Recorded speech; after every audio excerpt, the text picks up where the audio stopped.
மக்கள் நினைத்துக் கொண்டிருக்கிறார் ஆட்சி மாற்றங்கள் தேவை என்று.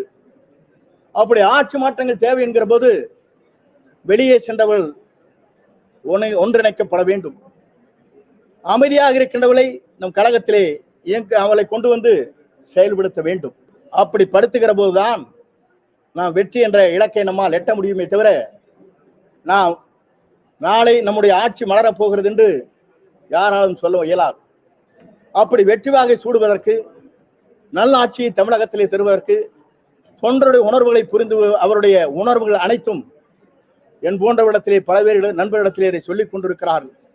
அந்த கருத்தின் அடிப்படையிலே தான் எல்லோரையும் அலையுங்கள், வெளியே சென்றவர்களை நம் கழகத்தில் இணைத்துக் கொள்ளுங்கள். அது மட்டுமல்ல, அவர்கள் வேண்டுகோள் வைப்பது எந்த பொறுப்பும் எங்களுக்கு தேவையில்லை என்று சொல்லுகிற போது மன மகிழ்ச்சியோடு எதிர்காலத்தை நோக்கி இதை நம்பியிருக்கிற கோடான கோடி தொண்டர்களின் அவருடைய கனவை நிறைவேற்றுவதற்கு மக்கள் என்ன நினைக்கிறார்களோ அது வெற்றிகரமாக புரட்சித் தலைவர் அம்மாவுடைய ஆட்சி மலர்வதற்கு நாம் அனைவரும் உறுதுணையாக இருக்க வேண்டும் என்ற நிலையை நான் இப்போது பதிவு செய்ய விரும்புகிறேன்.